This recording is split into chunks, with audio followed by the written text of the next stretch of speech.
ছাত্রীরা, আজকে আমরা প্রতিসরণের সূত্রের প্রমাণ পড়ব, যেটা হাইগেনস প্রিন্সিপালের সাহায্যে কিভাবে হচ্ছে আমরা দেখব। আগের সপ্তাহে আমরা হাইগেনস প্রিন্সিপালের সাহায্যে প্রতিফলনের সূত্রের প্রমাণটা করেছিলাম। দুটোই খুব ইম্পর্টেন্ট, দুটোই আশা করি আগের সপ্তাহেরটা তোমরা বুঝেছো, এই সপ্তাহেরটাও একটু মন দিয়ে দেখো, খুবই সহজ, বুঝতে অসুবিধা হবে না। তাহলে চলো আমরা শুরু করি। আমরা প্রতিসরণের সূত্রটা ছোটবেলা থেকে পড়ে এসেছি, বিশেষ করে 9-এ পড়েছো, 10-এ পড়েছো। সেখানে আমরা দেখেছি প্রতিসরণের দুটি সূত্র। একটা হচ্ছে প্রথম যে সূত্র, সেটা হচ্ছে আপতিত রশ্মি, প্রতিসৃত রশ্মি ও আপতন বিন্দুতে দুই বিভেদ তলের উপর অঙ্কিত অভিলম্ব সবসময় একই সমতলে থাকে। আর 2 নম্বর যে সূত্র, সেটা ছিল স্নেলের সূত্র। সেটা আমাদের মনে আছে না? দুটো নির্দিষ্ট মাধ্যম ও একটি নির্দিষ্ট বর্ণের আলোর ক্ষেত্রে আপতন কোণের সাইন ও প্রতিসরণ কোণের সাইনের অনুপাতটা সবসময় ধ্রুবক হবে। আমরা জানি সেই ধ্রুবকটাকে প্রতিসারাঙ্ক বলে। ঠিক আছে, তাহলে চলো সেই প্রমাণটা আমরা হাইগেনস প্রিন্সিপালের সাহায্যে করব। হাইগেনস প্রিন্সিপাল কি সেটা আর আশা করি মনে আছে, আগের সপ্তাহেই আলোচনা করা হয়েছে। সেই প্রিন্সিপালগুলো পরপর আমাদের তরঙ্গ মুখ সংক্রান্ত প্রিন্সিপালগুলো আমাদের মনে আছে। তাহলে প্রথমেই দেখো একটা ছবি এঁকেছি, সেখানে দুটো মিডিয়াম আছে, মিডিয়াম 1, মিডিয়াম 2। সেই দুটো মিডিয়ামকে PQ একটা বিভেদ তল আলাদা করে রেখেছে।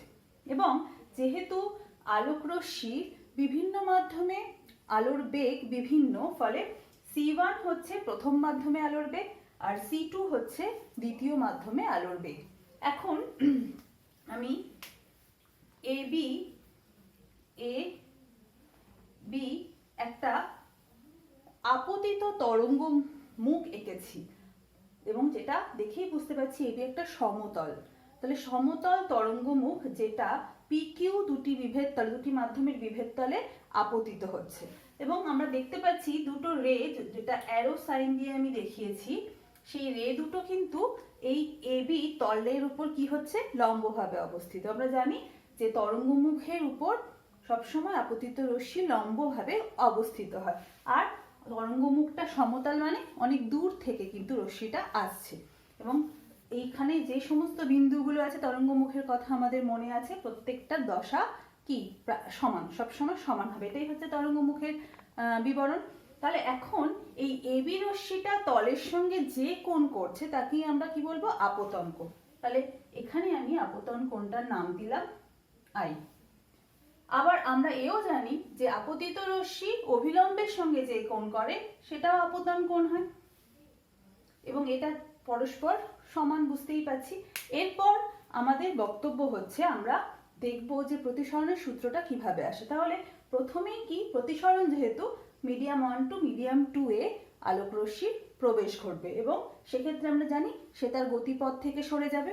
এখন সেটা বলার আগে আমাদের প্রথমেই যেটা বলতে হবে যে এবি তরঙ্গমুখের এ বিন্দু আপতিত হয়েছে আর বি বিন্দু এখানে অবস্থিত। তাহলে এখন রশ্মিটা, আলোক রশ্মি বি বিন্দু থেকে এই বিভেদ তলের উপর আপতিত হবে। তাহলে আমরা যুক্ত করে দিচ্ছি ছবিটা। আমি তোমাদের বুঝিয়ে আঁকবো বলেই গোটাটা আঁকিনি। তাহলে দেখো এই এবি রশ্মিটা এই বি বিন্দু থেকে রশ্মিটা এখানে এসে আপতিত হলো, এবং এটার নাম দিচ্ছি সি। তাহলে বি থেকে সিতে রশ্মি আপতিত হবে, এবং সি বিন্দুটা কোথায় অবস্থিত, PQ বিভেদ তলে অবস্থিত। এই যে সময়ে বি থেকে সিতে আপতিত হলো, যদি সামনে থাকতে জিজ্ঞেস করতাম একটা সময়টা কত নিয়েছে, বি থেকে সিতে আপতিত হতে সময় কি, তাহলে আমাদের দূরত্ব কি, BC, আর এই মাধ্যমে বেগ কত, C1। তাহলে BC কে C1 দিয়ে ভাগ করলেই আমি সময় পেয়ে যাব। তাহলে ওই সময় BC/C1 সময় বি থেকে সিতে গিয়ে আলোক রশ্মি পৌঁছেছে। তাহলে ওই সময়ে এখানে এ বিন্দু থেকে রশ্মি দ্বিতীয় মাধ্যমে প্রবেশ করবে, এবং দ্বিতীয় মাধ্যমে যেহেতু এ বিন্দুতে তরঙ্গ মুখ, তাহলে ওখানে একটা গৌণ তরঙ্গ সৃষ্টি হবে, যেটা প্রিন্সিপাল, হাইগেনস প্রিন্সিপাল। তাহলে গৌণ তরঙ্গ যে রেডিয়াস নিয়ে, যে ব্যাসার্ধ নিয়ে যাবে দ্বিতীয় মাধ্যমে, সেই ব্যাসার্ধটা কি হবে বা সেই দূরত্বটা কত হবে, সেই দূরত্বটা হবে এই সময় অতিক্রান্ত দূরত্ব C2 বেগ নিয়ে। ঠিক আছে, তাহলে আমি সময়টা জানি যেটা বি থেকে সিতে পৌঁছেছে, ওই একই সময়ে এ থেকে দ্বিতীয় মাধ্যমে তরঙ্গমুখ প্রবেশ করবে এবং সেক্ষেত্রে দূরত্বটা বা ব্যাসার্ধটা, তরঙ্গমুখের ব্যাসার্ধটা কত হবে? ধরে নিচ্ছি সেই তরঙ্গমুখের ব্যাসার্ধটা ধরো এডি। তাহলে এডি এই ব্যাসার্ধটা কত হবে? না এই সময় কতটা দূরত্ব অতিক্রম করেছে, সময়টা জানি বিসি বাই সি1, আর বেগ কত? সি2। তাহলে এটাই হয়ে যাবে এডি দূরত্ব, সময় ইন্টু বেগ। তাহলে এই যে এডি, আমি যে কোনো একটা বিন্দু ধরে নিচ্ছি এডি, সেটা ওই এইটার সঙ্গে সমান এবং সেখানে আমি একটা বৃত্তচাপ অঙ্কন করছি। ধরো এরকম একটা বৃত্তচাপ আমি অঙ্কন করলাম এবং আমি কি করব না এই বৃত্তচাপ যেটা আসলে এইটার সঙ্গে সমান তার সঙ্গে সি বিন্দুকে কেন্দ্র করে আমি একটা স্পর্শক অঙ্কন করব। কি প্রয়োজন? না সি বিন্দু এখন পিকিউ এর উপর আপতিত হয়েছে এবং ওই একই সময় এ থেকে এই বৃত্তচাপ নিয়ে বা এই ব্যাসার্ধ নিয়ে, যেখানে আমরা ডি বলছি, এডি ব্যাসার্ধ নিয়ে গৌণ তরঙ্গগুলো দ্বিতীয় মাধ্যমে প্রবেশ করেছে। তাহলে দ্বিতীয় মাধ্যমে যদি আমি একটা তরঙ্গমুখ পেতে চাই তাহলে আমাকে দুটো বিন্দু, যে একই সময়ে যে বিন্দুগুলো রয়েছে অর্থাৎ সি বিন্দুতে পৌঁছেছে ওই সময় এ থেকে কোন তরঙ্গ রূপে নির্গত হয়েছে, তাহলে দুটো একই সময়ে যে তরঙ্গ মুখগুলো রয়েছে তাদেরকে আমি একই সময় তাদেরকে যদি যুক্ত করি তাহলে আমি প্রতিষ্ঠিত তরঙ্গ মুখ পাবো। সুতরাং আমি সি বিন্দু থেকে ওই বিন্দুতে আমি একটা স্পর্শক টানলাম।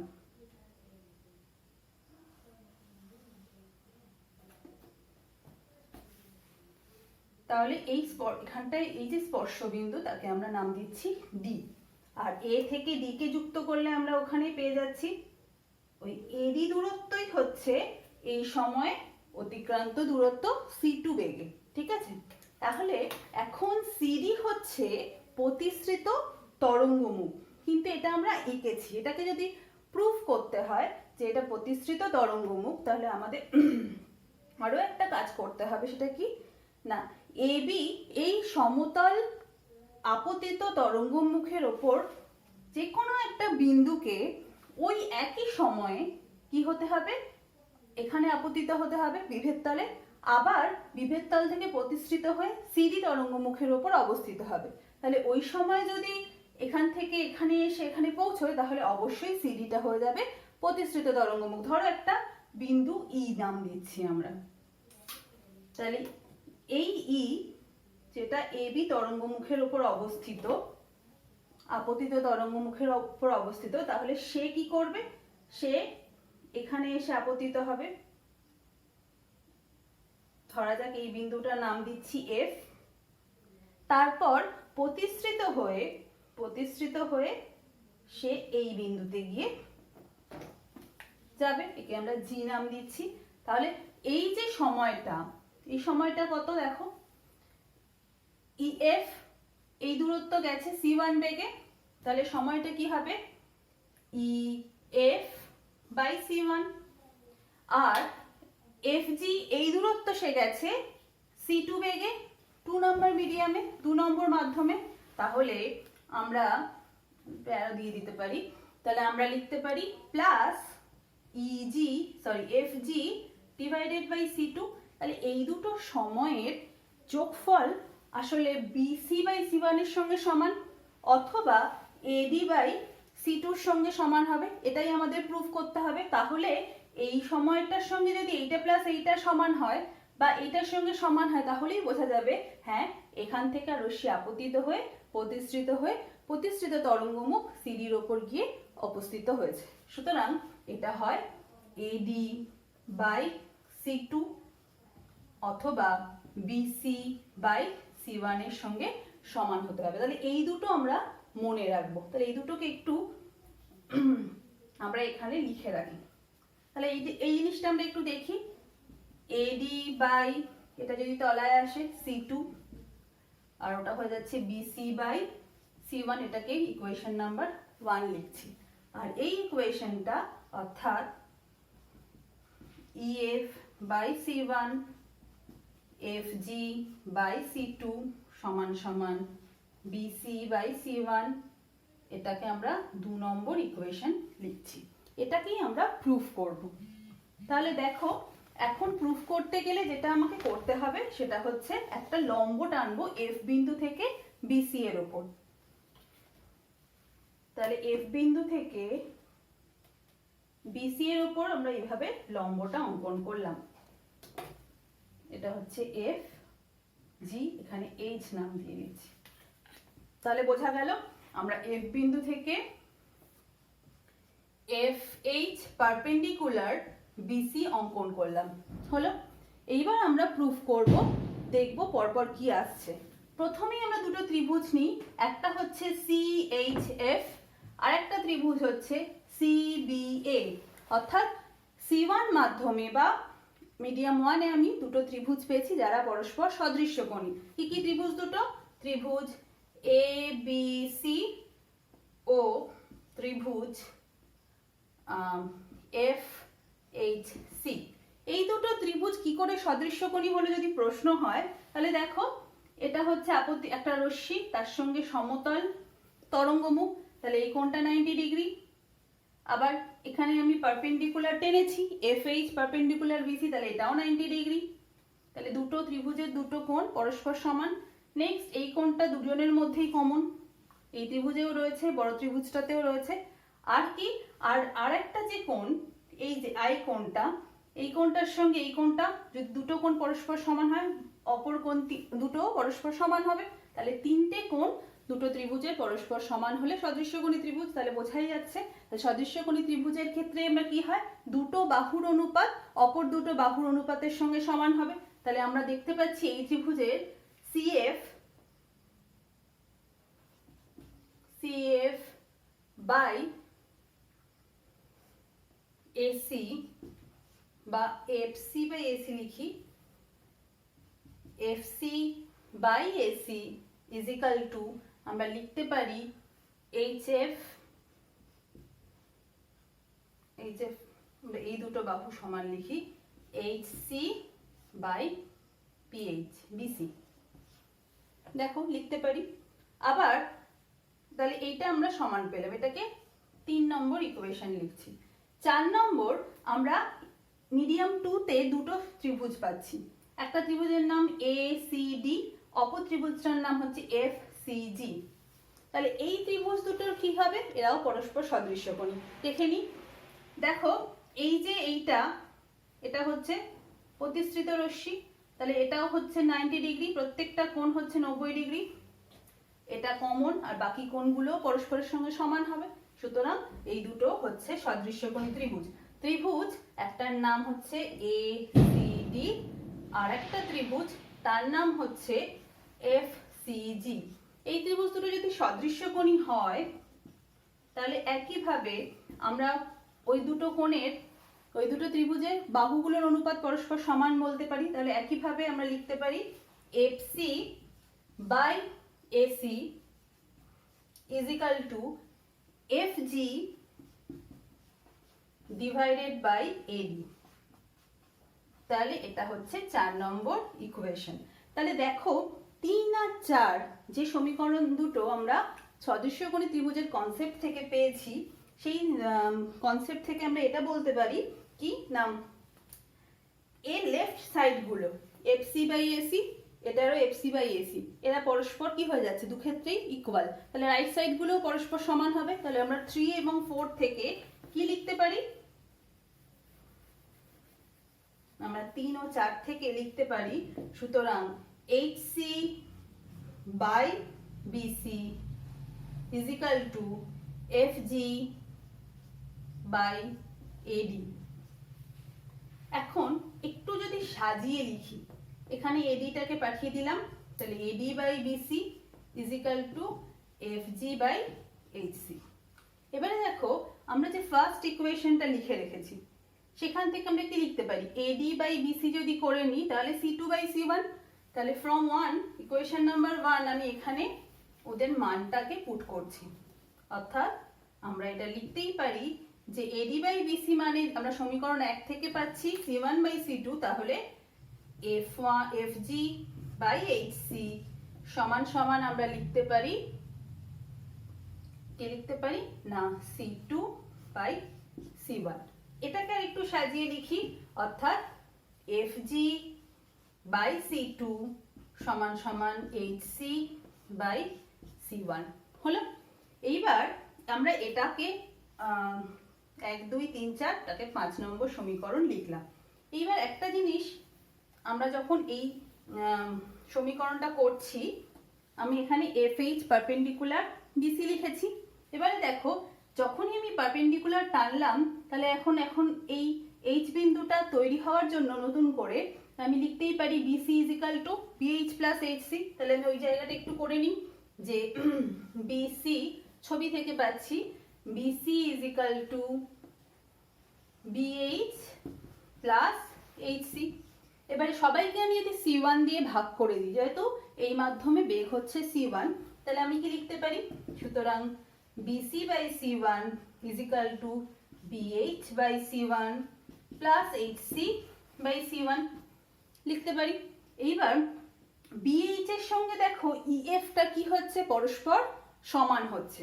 এই দুটো ছবি অনুসারে একটা সামান্তরিক, বিপরীত বাহুগুলো পরস্পর সমান ও সমান্তরাল, সুতরাং আমি BH এর জায়গায় EF লিখতে পারি। তাহলে এই অংশটা চেঞ্জ হয়ে কি হচ্ছে দেখো, BH এর পরিবর্তে আমি লিখলাম EF by C1 plus HC by C1। বোঝা গেল? তাহলে কেন এটা চেঞ্জ করলাম। এরপর আমরা কি পেয়ে এসেছি 5 নম্বর ইকুয়েশনে, দেখো আমি HC বাই C1 এর ভ্যালুটা পেয়েছি। HC বাই C1 এর ভ্যালুটা হচ্ছে FG বাই C2 এর সঙ্গে সমান। তাহলে আমি এইখানে যেটা BC বাই C1 পেয়েছিলাম, সেটা সমান সমান কি লিখছি, দেখো কি লেখা যায়। তাহলে আমরা লিখছি, সুতরাং BC বাই C1 সমান সমান যেটা আমরা পেয়েছি EF by C1 plus HC by C1, যেটা আসলে 5 নম্বর সমীকরণে FG বাই C2 এর সঙ্গে সমান। তাহলে প্লাস FG বাই C2। এবং দেখো, এই যে প্রথমেই আমরা যে ব্যাখ্যাটা করলাম, অর্থাৎ আমাদের প্রমাণ করতে হবে যে সিডিটা হচ্ছে প্রতিসৃত তরঙ্গমুখ। তাহলে তার জন্য আমাদের প্রমাণ করতে হবে যে EF by C1 plus FG by C2 এটা BC বাই C1 এর সঙ্গে সমান। সুতরাং আমরা সেটা কিন্তু চলে এসেছি। তাহলে এটা মানি BC বাই C1 মানি আবার কি জানি, AD বাই C2। তাহলে এটা আমরা প্রুফ করলাম। কি প্রুফ করলাম? এই সব কিছু থেকে আমরা এটাই প্রমাণ করলাম যে সিডি, যেটা আসলে আমরা ছবিতে প্রথমেই এঁকেছিলাম, সিডি হচ্ছে প্রতিসৃত তরঙ্গ মুখ। তাহলে প্রতিসৃত তরঙ্গ মুখ ওই বিভেদ তল PQ এর সঙ্গে যে কোণ উৎপন্ন করবে তাকে আমরা কি প্রতিসরণ কোণ বলবো, আর দিয়ে চিহ্নিত করব। আপতন কোণ আপতিত তরঙ্গ মুখ তৈরি করেছে, প্রতিসৃত তরঙ্গ মুখ প্রতিসরণ কোণ তৈরি করেছে।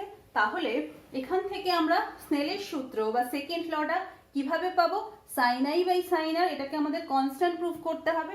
তাহলে আমরা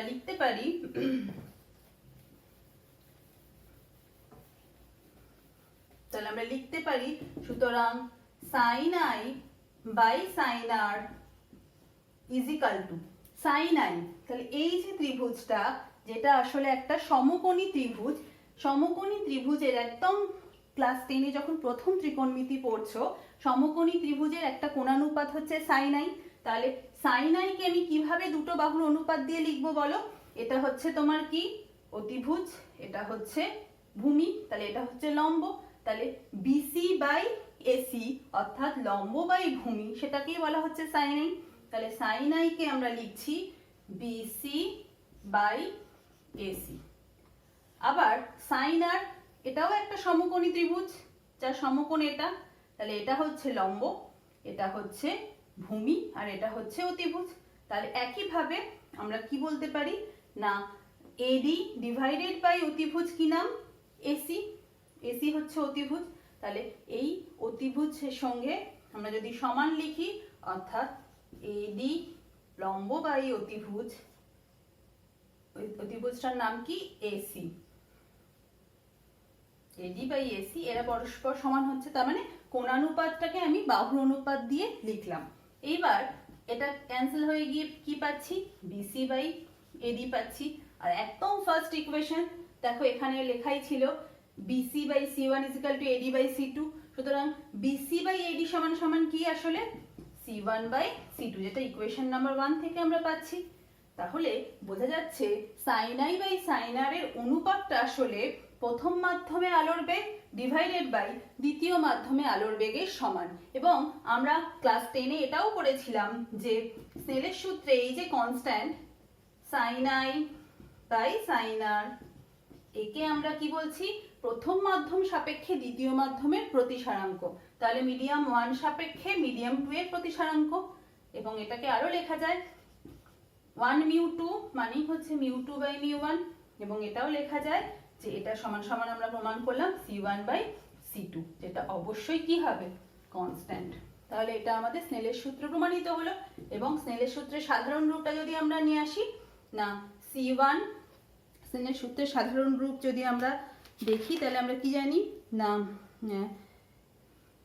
মিউ 1 সাইন আই সমান সমান মিউ 2 সাইন আর। এটাকে আমরা এখান থেকে লিখতে পারলাম। আর প্রথম সূত্রটা কি, তাহলে দ্বিতীয় সূত্রটা প্রুফ হয়ে গেল c1 বাই c2 কনস্ট্যান্ট। প্রথম সূত্রটা কি, আপতিত রশ্মি, যেটাকে আমরা এ ধরো এখানে যদি নাম দিই xa প্রতিসৃত রশ্মি এডি এবং আপতন বিন্দুতে অঙ্কিত অভিলম্ব, এরা সবাই কোথায় অবস্থিত, pq বিভেদ তলের উপর অবস্থিত। তাহলে প্রথম সূত্র এবং দ্বিতীয় সূত্র আমরা কিন্তু হাইগেনস প্রিন্সিপাল থেকে প্রমাণ করলাম। চলে যাচ্ছি আমরা নেক্সট টপিকে। এখন আমরা তরঙ্গের উপরিপাতের নীতি পড়ব, যেটা ক্লাস 11-এ তোমরা খানিকটা পড়েছিলে। কি তরঙ্গের উপরিপাতের নীতি, অর্থাৎ যখন কোনো মাধ্যমের মধ্যে দিয়ে একাধিক তরঙ্গ বা দুটি তরঙ্গ একসঙ্গে একই দিকে গমন করবে, একটা নির্দিষ্ট দিকে যদি গমন করে, তাহলে ওই মাধ্যমের কণাগুলোর কি হবে, একটা লব্ধি সরণ ঘটবে। এবং সেই লব্ধি সরণের এফেক্টটা কোথা থেকে পাওয়া যাবে না, প্রতিটা 2 বা ততোধিক যে তরঙ্গ মাধ্যমের মধ্যে দিয়ে অগ্রসর হচ্ছে, সেই মাধ্যমের প্রত্যেকটা তরঙ্গের জন্য, আলাদা আলাদা তরঙ্গের জন্য যে সরণ হবে তার বীজগাণিতিক সমষ্টির সমান। অর্থাৎ এক কথায় যদি একাধিক তরঙ্গ কোনো মাধ্যমের মধ্যে দিয়ে অগ্রসর হয়, তাহলে সেই সব তরঙ্গের যে এফেক্ট বা রেজাল্টেন্ট, সেই রেজাল্টেন্ট যে লব্ধি যে তরঙ্গ আমরা পাবো, সেটা আসলে কি, সেটা আসলে কিছুই না, ওই তরঙ্গের কণাগুলোর বিস্তার বা সরণের যোগফল।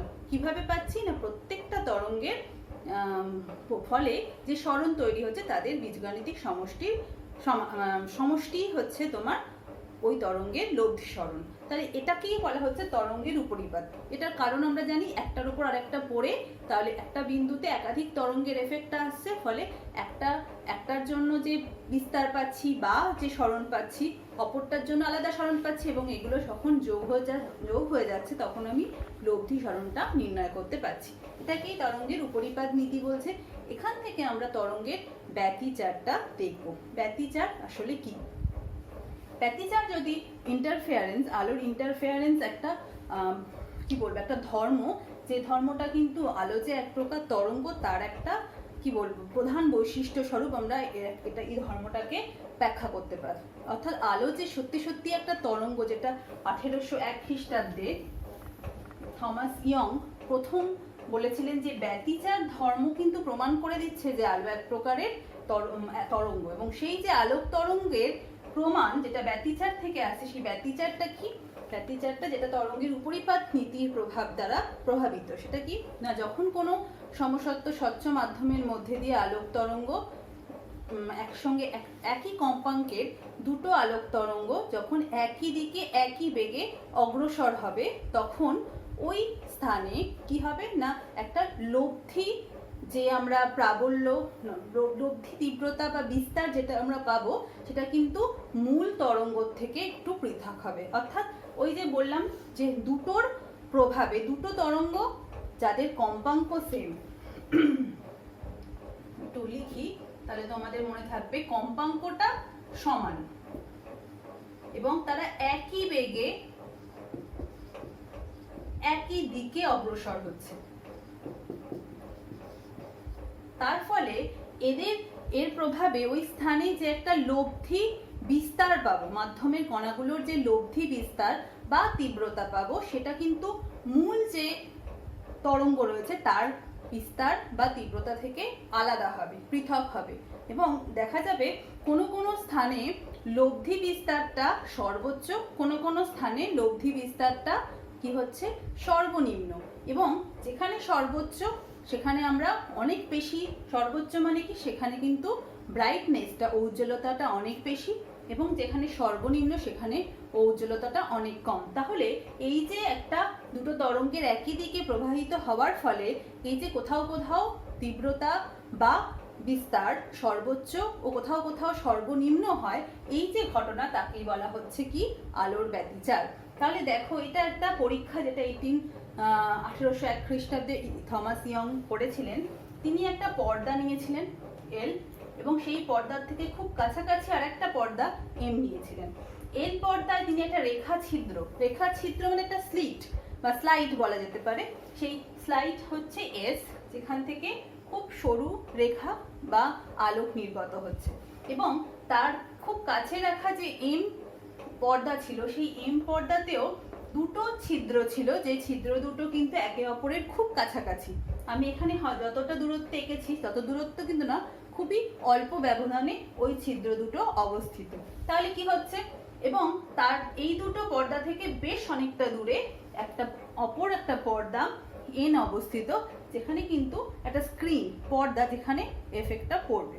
এই অবস্থায় এস থেকে যে রেখা ছিদ্র নির্গত হচ্ছে, মানে রেখাবর্ণ আলো যে বেরোচ্ছে, সেটা একটা কিরকম আলো ফেলা হচ্ছে, একবর্ণী মনোক্রোম্যাটিক একটা লাইট ওখানে ফেলা হচ্ছে। ফলে কি হচ্ছে, ওখান থেকে রশ্মি ওই পর্দার উপর আপতিত হবে, এবং পর্দার উপর ওই S1 S2 যে দুটো বিন্দু রয়েছে, ছিদ্র রয়েছে, সেখান থেকেও আলো নির্গত হবে। তাহলে এখন S1 S2 হচ্ছে দুটো উৎস, এবং সেই উৎস থেকে তারা আলো যখন তরঙ্গের আকারে নির্গত হবে, তখন এদের কি হবে, ওই তরঙ্গগুলোর একটা ক্ষেত্রে আমরা এক এক রকম বিষয় দেখব। কি না, ওই তরঙ্গগুলো আমরা জানি তরঙ্গ শীর্ষ তরঙ্গ পাদ রূপে নির্গত হবে। তাহলে যখন তরঙ্গ শীর্ষগুলো দুটো তরঙ্গ শীর্ষ একসঙ্গে আপতিত হবে, দুটো উৎস থেকে নির্গত দুটো তরঙ্গের ক্ষেত্রে দুটো তরঙ্গ শীর্ষ যখন একে অপরের উপর আপতিত হবে, বা দুটো তরঙ্গপাদ যখন একে অপরের উপর আপতিত হবে, তাহলে কি হবে, লব্ধি যে বিস্তারটা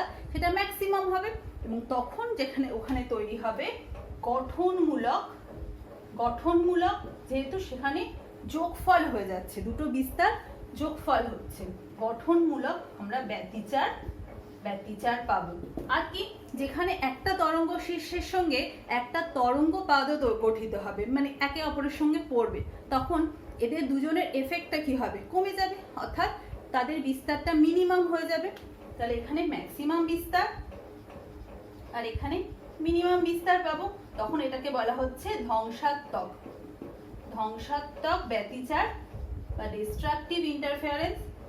এবং এখানে যেহেতু এটা মাইনাস হচ্ছে, সুতরাং এইভাবে দেখা গেল ওই পর্দার উপর এক জায়গায় তীব্র উজ্জ্বল, এক জায়গায় পুরো অন্ধকার, অর্থাৎ এক জায়গায় ব্রাইট আর এক জায়গায় ডার্ক, এইভাবে একটা প্যাটার্ন তৈরি হলো, যেটাকে বলা হয় ইন্টারফেয়ারেন্স প্যাটার্ন বা ইন্টারফেয়ারেন্স ঝালর, কি বলবো, ব্যতিচার ঝালর, ইন্টারফেয়ারেন্স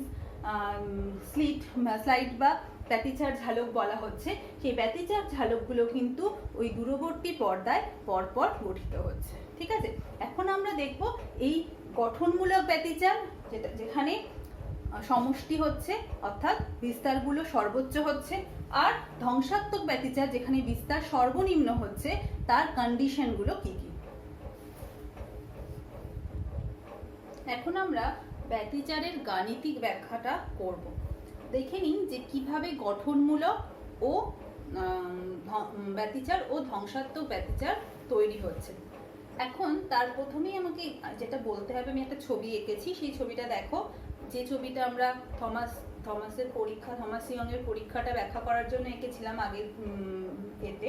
সেখানে দেখো এস হচ্ছে উৎস, যেটা একটা পর্দার উপর অবস্থিত ছিল, S1 S2 দুটো খুব কাছাকাছি বিন্দু, যেটা অপর একটা পর্দার উপর অবস্থিত ছিল, এবং এই যে ডি যে আমি দূরত্বটা এখন দেখাচ্ছি, সেই ডি দূরত্বটা কিন্তু খুবই অল্প, খুব ছোট।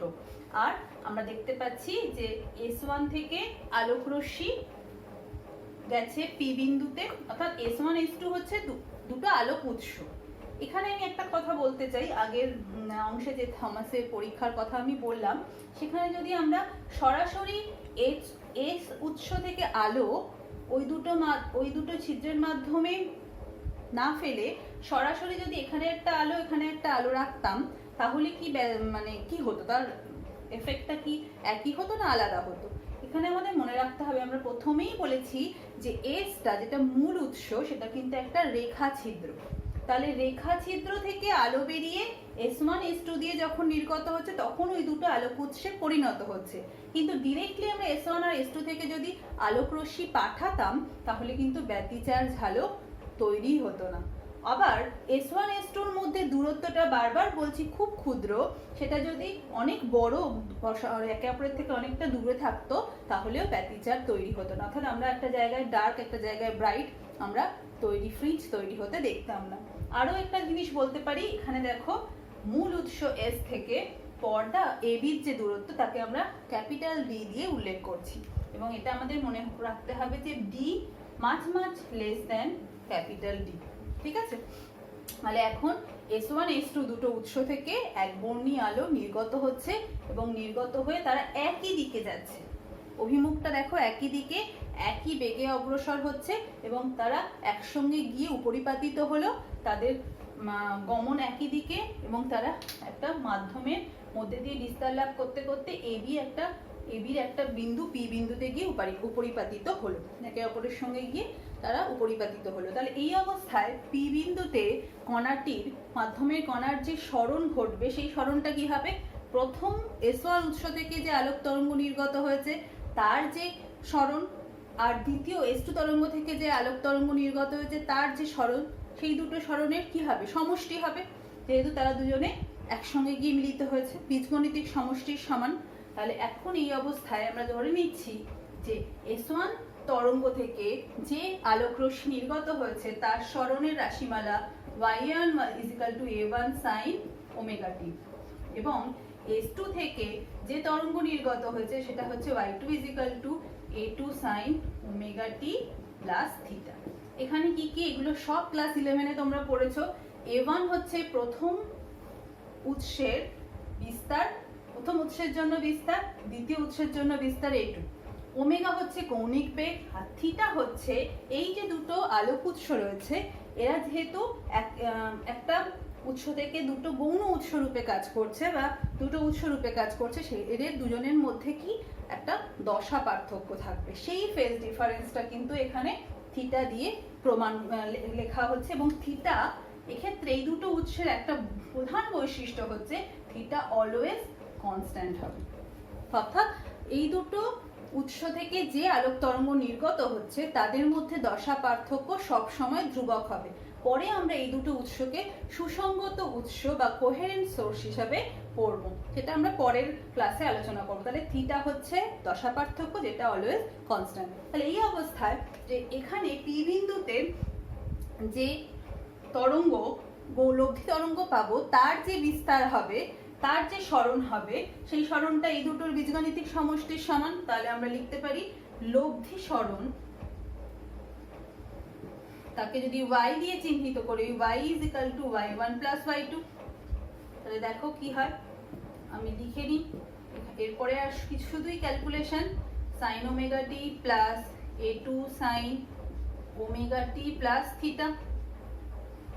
এবারে এটাকে আমরা ভাঙবো, a1 sin omega t plus a2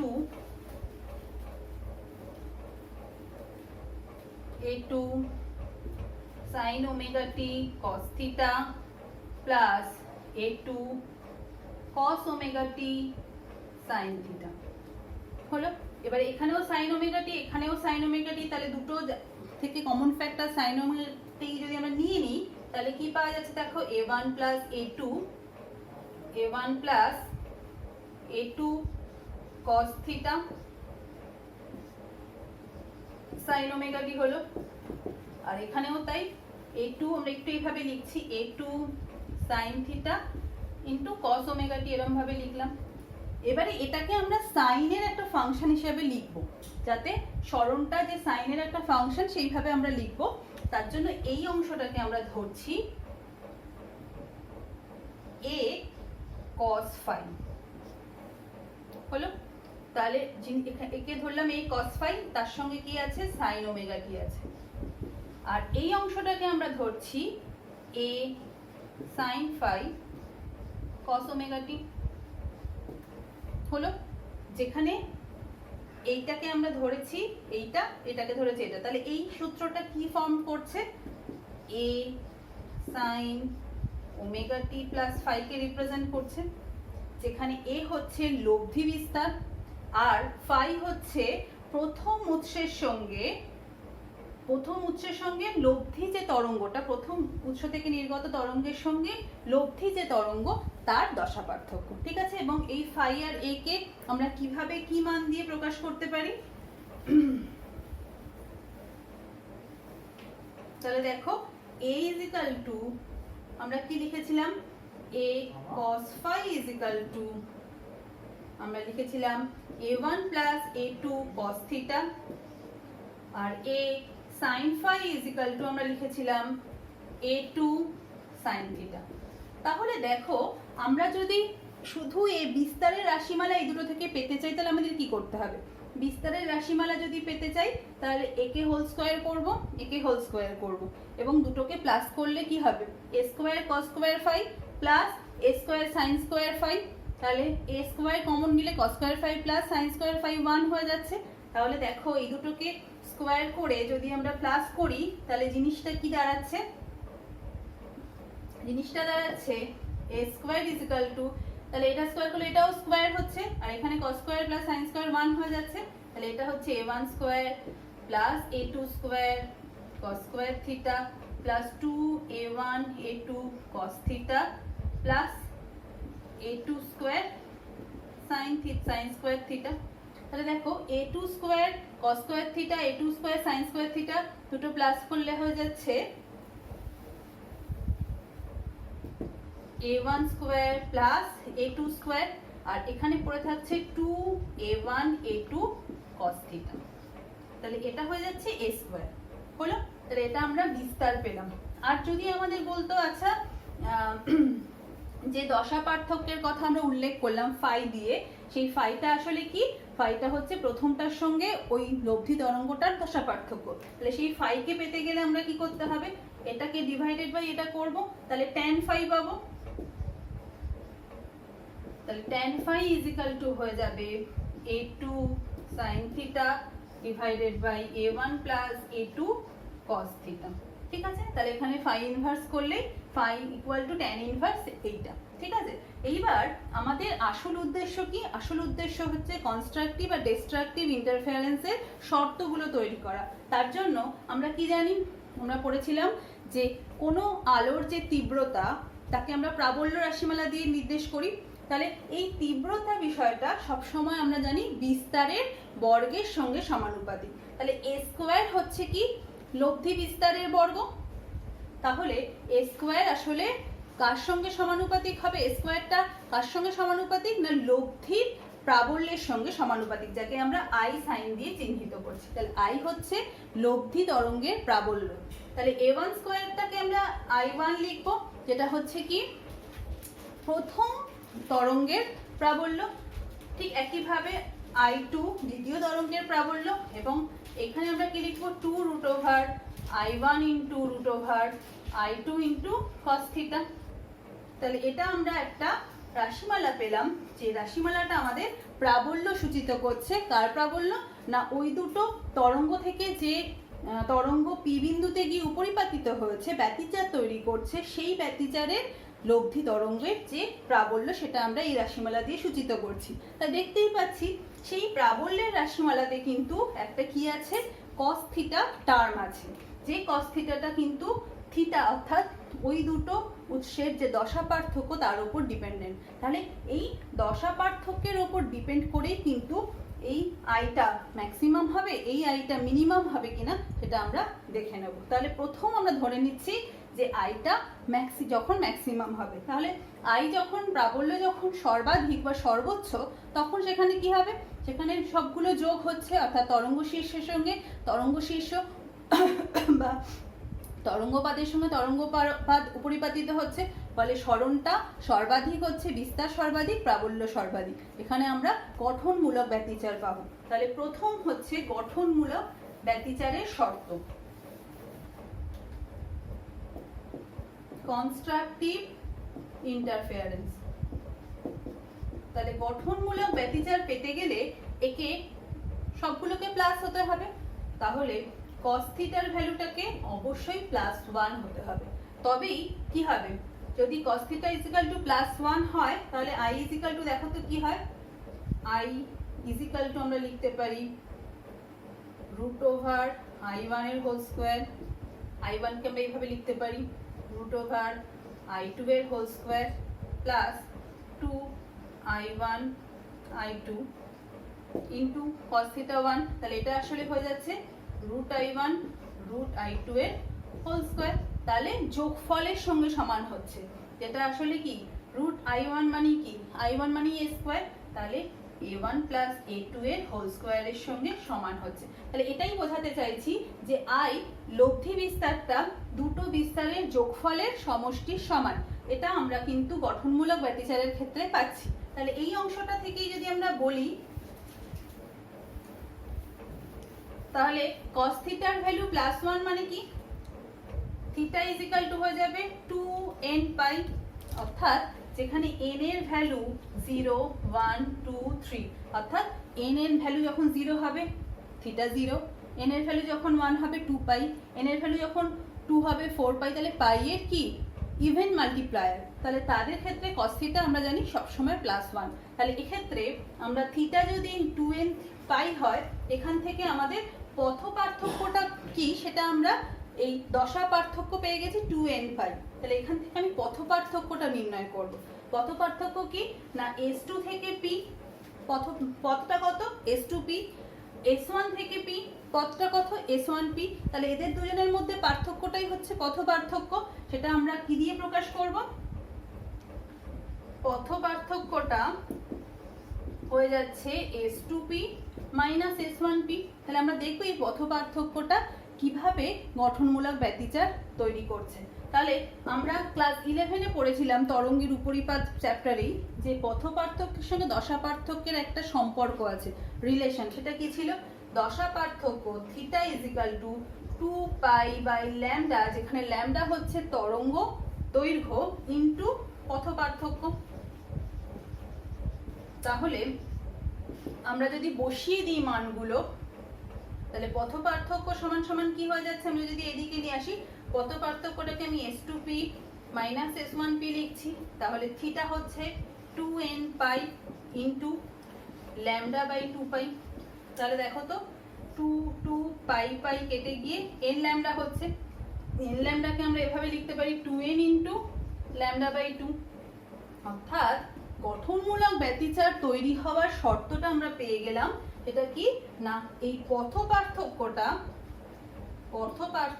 কি হতে হবে না, λ/2 এর যুগ্ম গুণিতক, অর্থাৎ ইভেন মাল্টিপ্লায়ার হতে হবে, যুগ্ম গুণিতক হতে হবে।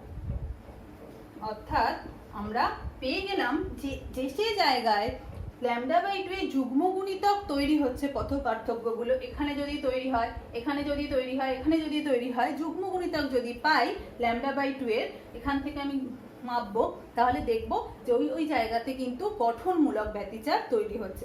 ঠিক একইভাবে আমরা দেখবো যে ধ্বংসাত্মক ব্যতিচারটা কিভাবে তৈরি হচ্ছে। তাহলে চলো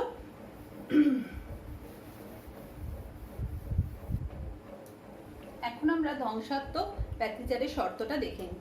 একইভাবে গঠনমূলক ব্যতিচার যখন তৈরি হচ্ছিল তখন লব্ধি বিস্তারটা কি হচ্ছিল, প্রাথমিক যে মূল বিস্তারগুলোর যোগফলের সঙ্গে সমান হচ্ছিল। এখানে কি হবে, সর্বনিম্ন হচ্ছে, তার মানে একটা তরঙ্গ শীর্ষ আর একটা তরঙ্গপাদ সেখানে উপরিপাতিত হচ্ছে, ফলে তাদের এফেক্টটা বিয়োগ হয়ে যাচ্ছে, অর্থাৎ বিস্তারগুলো বিয়োগফল তৈরি হবে, তবেই কিন্তু আমরা ধ্বংসাত্মক বা ডিস্ট্রাকটিভ ইন্টারফেয়ারেন্স পাচ্ছি। তাহলে বিয়োগ হতে গেলে মাইনাস পাবো, কস থিটার ভ্যালুটা তখন কি হবে, cos theta is equal to -1 হবে। এখন কস থিটা যদি -1 হয় তাহলে প্রাবল্যের যে রাশিমালাটা ছিল সেটা কি দাঁড়াচ্ছে দেখা যাক, সেটা কি বিয়োগফলের সঙ্গে সমান হচ্ছে আমরা দেখে নিই।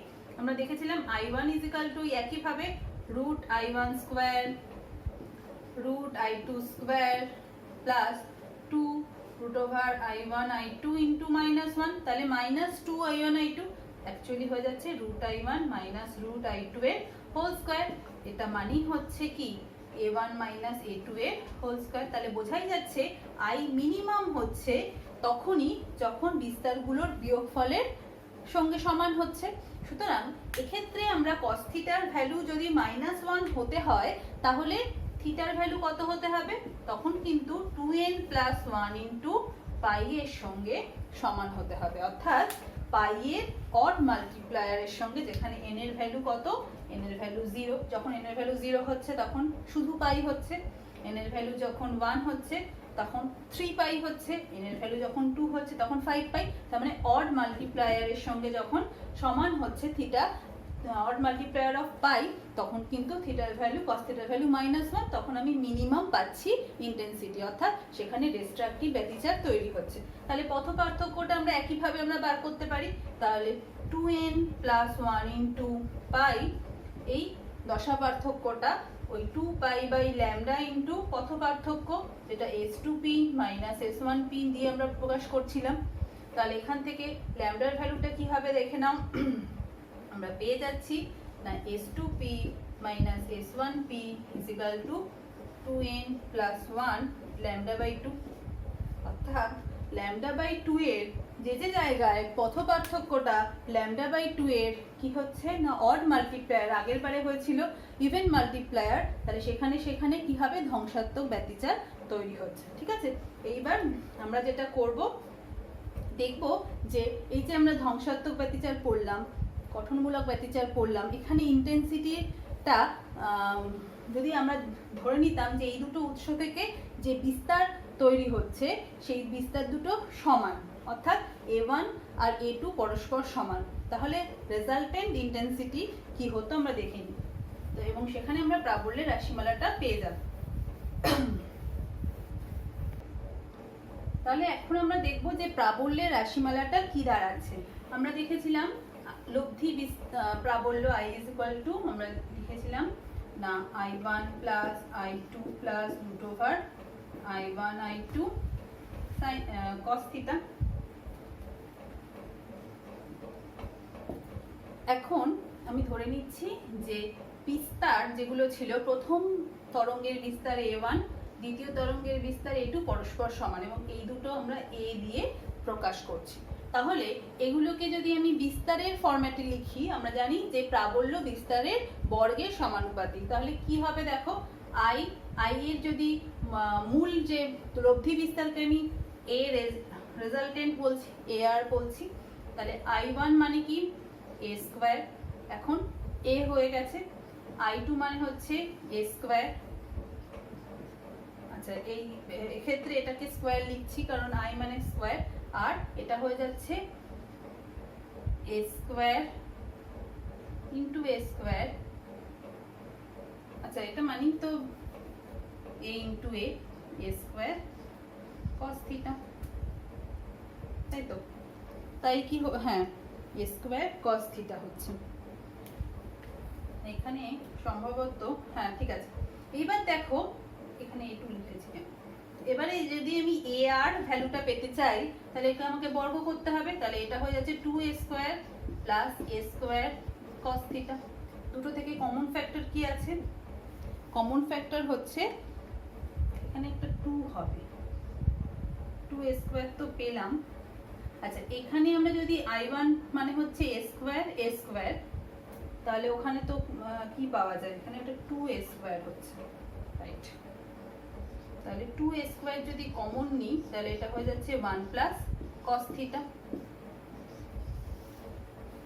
হলো। এইবার এখানে একটা জিনিস আমরা একটু দেখে নিই, বিস্তারের যে ফরম্যাটটা ছিল, অর্থাৎ প্রথম যে অংশটা আমরা পড়েছিলাম, যে গঠনমূলক ব্যতিচারের কথা আমরা পড়ছিলাম, আচ্ছা সরি, এইখানে একটা 2 ছিল, সেই 2টা আমি মিস করেছি, মনে আছে যে i1 plus i2 plus 2 root i1 i2, সেই জন্য এটা 2 এর একটা সমস্যা হচ্ছিল, যাকে তাহলে 2 এটার জন্য তো এটা তো ঠিকই করেছি না, i1 root i a square, এখানেও a স্কোয়ার, তাহলে a টু দি পাওয়ার 4টা রুটের বাইরে আসলে a স্কোয়ার, তাহলে ঠিক আছে। এবারে দেখো আমরা যে অংশটা পড়ছিলাম যে ar is equal to resultant যে বিস্তার আমরা পাচ্ছি সেটা এইটার সঙ্গে সমান হচ্ছে, তাহলে এখানে রুটের বাইরে যেটা আসবে তাহলে 2a স্কোয়ার যদি কমন নিয়ে নিই, আচ্ছা থাকলো, আর 1 প্লাস কস থিটাকে আমরা লিখতে পারি 2 cos স্কোয়ার থিটা বাই 2 লিখতে পারি তো, তাহলে কি আসছে দেখো তো 4a square cos square theta by 2। এবার আমি যদি ar স্কোয়ার করে দিই, বা ar ইজিক্যাল টু আমরা পেয়ে যাচ্ছি 2a cos square theta by 2, তাহলে এই যে 2a cos square theta by 2 আমরা পেলাম, এটা হচ্ছে ar এর সঙ্গে সমান পেলাম, এই যেটা হচ্ছে রেজাল্টেন্ট বিস্তার।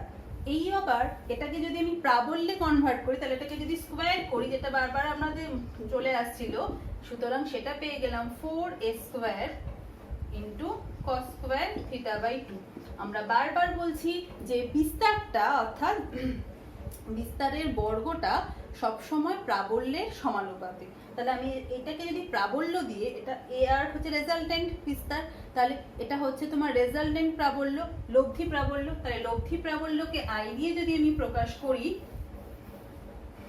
তাহলে লব্ধি প্রাবল্য i সেটা ar এর স্কোয়ারের সঙ্গে সমান হলো, ইজিক্যাল টু, যেহেতু এটার সঙ্গে প্রপোর্শনাল, অর্থাৎ i প্রপোর্শনাল ar স্কোয়ার, তাহলে এখানে যখন আমি স্কোয়ার এই প্রপোর্শনাল সাইনটা তবে একটা ধ্রুবক পদ, আমার এখানে গুণ হবে, সুতরাং i ইজ ইকুয়াল টু আমি লিখতে পারি 4a square k cos square theta by 2, এবং এই 4a স্কোয়ারটাকে আমি কি লিখতে পারি, i স্কোয়ার লিখব, যেখানে i স্কোয়ার না সরি i লিখব, অর্থাৎ আচ্ছা ঠিক আছে, এখানে আমি যা লিখছিলাম লিখি, তাহলে তোমাদের অসুবিধা হবে।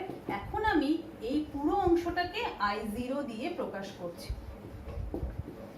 যেখানে i0 হচ্ছে মূল ইন্টেন্সিটি, ঠিক আছে, তাহলে i ইজ ইকুয়াল টু আমরা পেয়ে গেলাম এই রাশিমালাটা, যেটা হচ্ছে i0 into cos square theta by 2, তাহলে বুঝতেই পারছি থিটা হচ্ছে কি ফেজ ডিফারেন্স, দুটো যে উৎস তাদের মধ্যেকার তরঙ্গের ফেজ ডিফারেন্স, সেটার সঙ্গে আমরা পেলাম।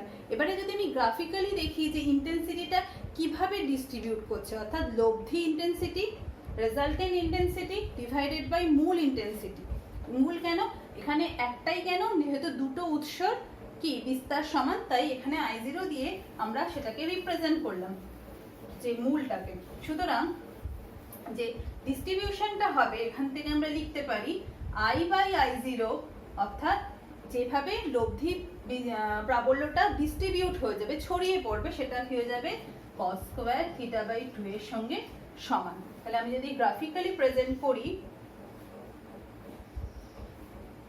তাহলে আমি দেখব মোটামুটি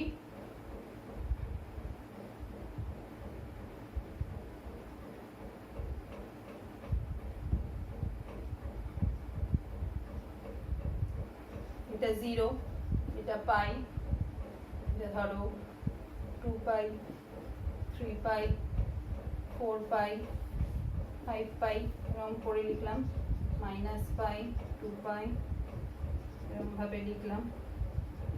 তাহলে আমরা কি দেখেছি, কোথায় ম্যাক্সিমাম হবে গঠনমূলক আর ধ্বংসাত্মক ব্যতিচারের কথা ভাবুন, 0তে আমি ম্যাক্সিমাম পাবো, যখন থিটা 0, থিটা যখন পাই হবে তখন মিনিমাম, তাহলে তখন গ্রাফটা এরকম ভাবে নামলো।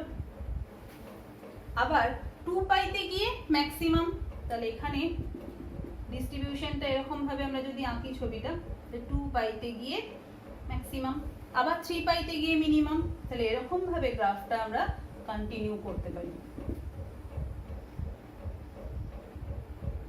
এবং এখানেও তাই, মাইনাস পাই,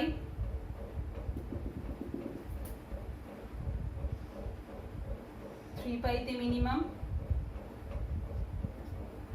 5 পাইতে মিনিমাম। ঠিক আছে, তাহলে এইভাবে আমি গ্রাফগুলো পেলাম, যেখানে এই যে ভ্যালুটা যেটা হচ্ছে I by I zero intensity ডিস্ট্রিবিউশনের সঙ্গে এইদিকে হচ্ছে ফেজ ডিফারেন্সের একটা গ্রাফ, সেখানে আমরা পেয়ে গেলাম এটা হচ্ছে কস স্কোয়ার, আমরা দেখতেই পাচ্ছি কস স্কোয়ার থিটা বাই 2 এর সঙ্গে সমান হচ্ছে এই অংশটা। ঠিক আছে, তাহলে এইভাবে কিন্তু আমরা ব্যতিচারের গাণিতিক ব্যাখ্যা করলাম এবং প্রাবল্য দেখতে পাচ্ছি, যেখানে যেখানে ম্যাক্সিমাম প্রাবল্য পাচ্ছি সেখানে আসলে কি হচ্ছে একটা উজ্জ্বল পটি তৈরি হচ্ছে, আর যেখানে যেখানে মিনিমাম, যেখানে আসলে কি হচ্ছে না ধ্বংসাত্মক ব্যতিচার তৈরি হচ্ছে, সেখানে কিন্তু আমি খুব অনুজ্জ্বল বা অন্ধকার পটি পাচ্ছি। ফলে একটা ফ্রিঞ্জ পাচ্ছি, যে ফ্রিঞ্জটা একটা ব্রাইট ফ্রিঞ্জ, একটা ডার্ক ফ্রিঞ্জ, এইভাবে একটা ঝালোর ব্যতিচার আমি কিন্তু পাচ্ছি, যেটা একটা ডার্ক এবং ব্রাইট নিয়ে তৈরি। এরকম অনেকগুলো ডার্ক ব্রাইট পরপর মানে কন্টিনিউয়াস ওয়েতে কিন্তু তৈরি হচ্ছে। ঠিক আছে, আশা করি তোমরা বুঝতে পেরেছো। পুরো অংশটা ডিটেলসে পড়বে, ভিডিওটা দেখবে, নিজেদের হাতে প্র্যাকটিস করবে, আর এই রিলেটেড যদি কোনো প্রশ্ন থাকে অবশ্যই আমাকে জিজ্ঞেস করবে। আজকে এই পর্যন্ত, আমরা নেক্সট দিন এটা নিয়ে কিন্তু এটার লাস্ট পার্টটুকু এবং এটার সম্পর্কিত যে ম্যাথমেটিক্সগুলো আমি কিছু করাবো, যেগুলো পরীক্ষায় ভীষণ আসে, সেটা আমরা নেক্সট ক্লাসে পড়বো। Thank you.